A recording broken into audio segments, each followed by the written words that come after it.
je suis un indépendant qui a commencé très jeune. J'ai réalisé mon apprentissage et suis tout de suite parti à mon compte pour être autonome, que ce soit dans mon travail et ainsi que dans les recherches de l'évolution de mon métier. Ça m'a permis de faire des erreurs, d'acquérir pas mal d'expérience et surtout de pouvoir rebondir et de comprendre les erreurs faites ou qui n'auraient pas dû être faites. Mon métier en général, j'ai pas un métier déterminé. Je dis pas demain que je suis juste plombier, électricien ou je réalise de la couverture ou des enduits à la chaux. Je dirais que je prends le projet en globalité. Ça permet d'anticiper tous les corps de métier et ça permet surtout de créer une facilité envers le client. Alors, si j'ai quelque chose que je préfère le plus, ça serait de réaliser des enduits en chaux chanvre. Aujourd'hui, le chanvre dans la construction doit jouer une partie beaucoup plus importante. L'agriculture doit rentrer en compte dans la construction. C'est une logique dans la question où on doit être davantage autonome en France pour notre propre production. On a l'agriculture, on sait le réaliser, il suffit d'un peu de volonté. Alors moi j'ai commencé, je suis diplômé en électricité. Au milieu du BTS j'ai arrêté, je suis parti à mon compte parce que j'avais déjà beaucoup de chantiers à titre perso. Je suis amené à avoir fait de la chaux en ayant découvert mon tout premier chantier où j'ai rénové un gîte complet, où j'ai dû faire de la pierre apparente. C'est quelque chose qui m'a plu, donc j'ai voulu m'améliorer et aujourd'hui j'en ai fait mon métier. Aujourd'hui on est dans la rénovation comme dans la construction, dans l'éthique de construire pour une décennale. Moi ça me dérange. Décennale ça veut dire 10 ans. Aujourd'hui on doit pouvoir construire pour plus d'une génération. C'est quelque chose qui revient au goût du jour, avec la partie écologique bien évidemment, mais aussi dans certains matériaux où il faut utiliser des matériaux qui seront durables.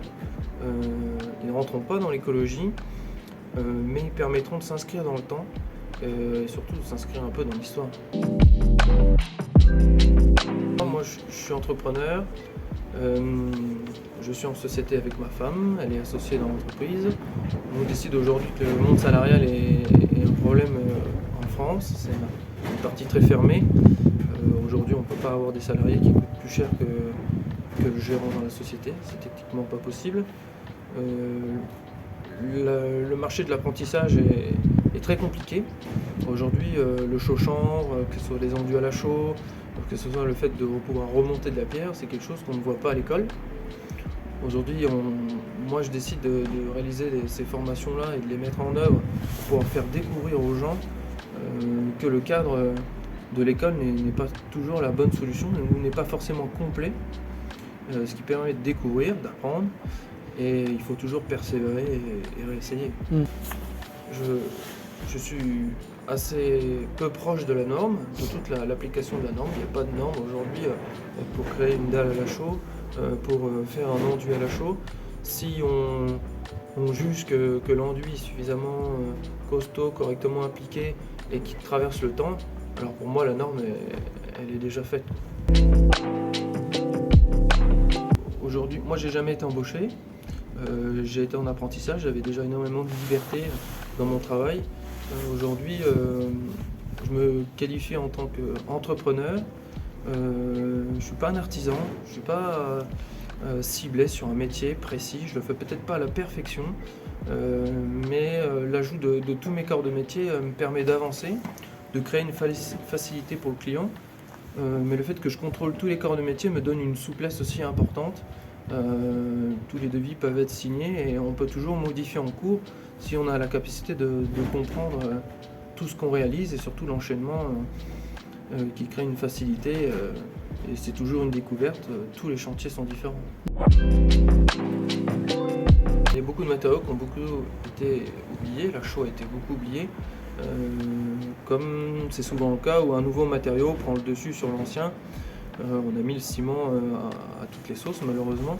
On revient aujourd'hui dessus parce qu'on s'aperçoit que c'est pas la bonne solution. On s'aperçoit que ça pose problème.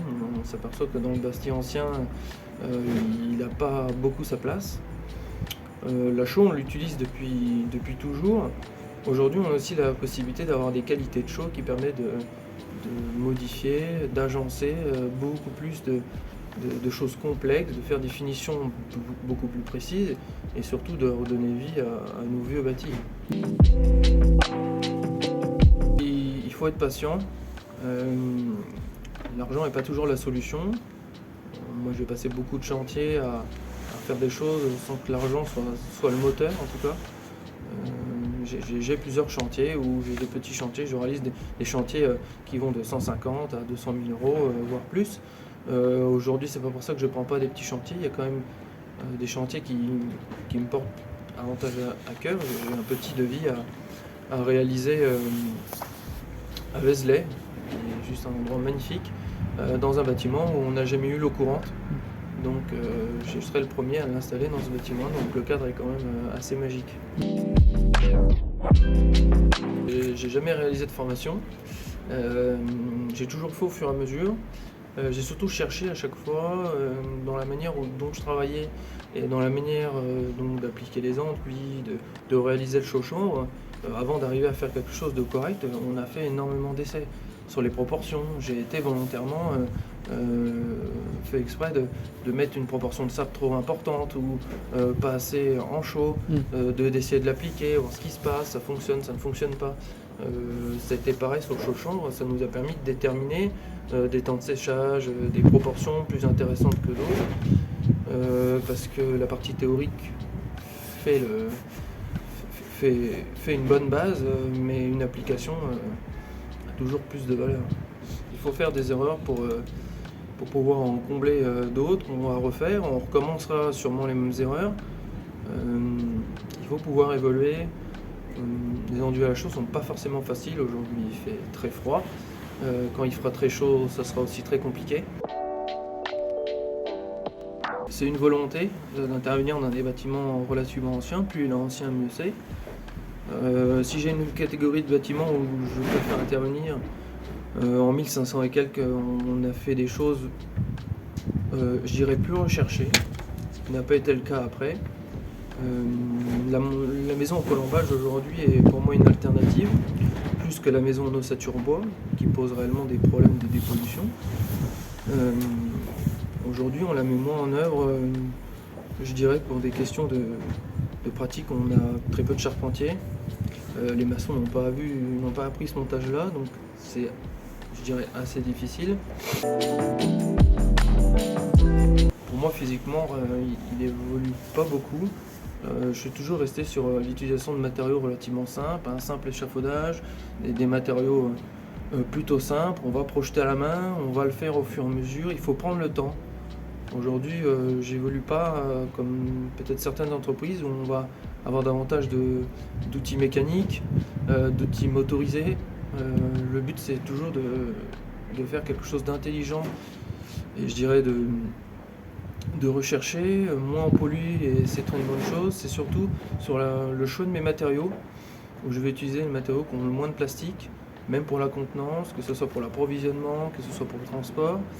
Et la chaux est très gourmand en eau, que ce soit pour la réalisation, pour le nettoyage ou même la finition. Donc dès qu'on peut ne pas tirer sur l'eau de ville, l'utiliser, on va utiliser l'eau de source de manière à laisser le chemin naturel de tout ce qui se passe autour de nous.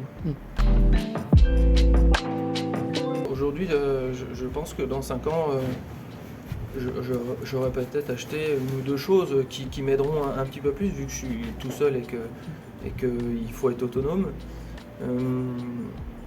Je vais davantage pouvoir plutôt rechercher à former du monde, des gens qui vont vouloir être compétents, parce qu'on peut avoir toutes les machines du monde. Si on est devant et que c'est 3 personnes qui sont non qualifiées, on engage une sécurité qui n'est pas bon pour les gars.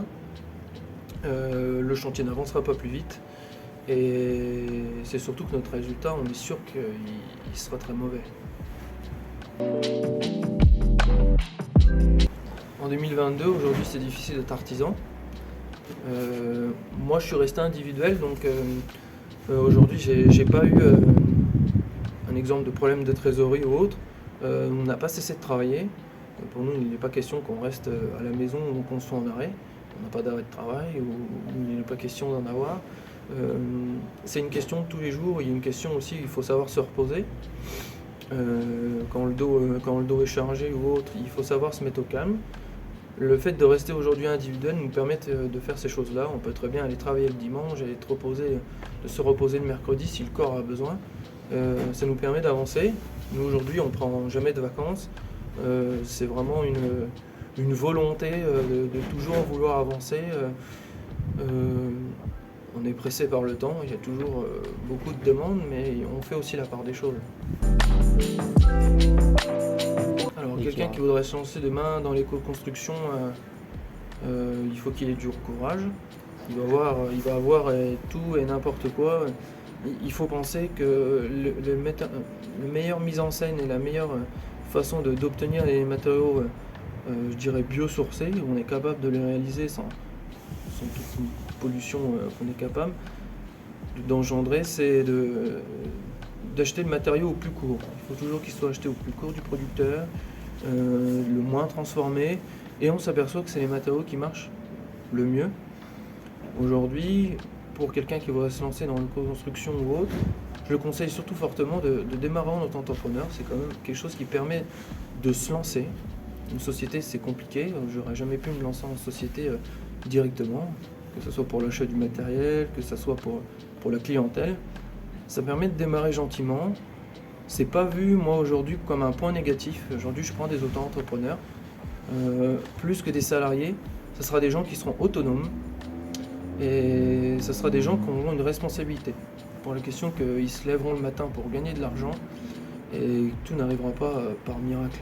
Il faut se renseigner, aller voir les magasins qui sont dans l'éco-construction est une bonne chose.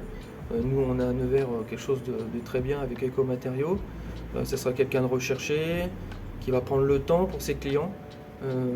Pour moi, c'est une importance. Peut-être que certains matériaux sont chers, mais si on construit pour 80 ans ou 100 ans, si le prix du matériau est une fois et demie le prix d'un marché, pour moi, c'est pas choquant.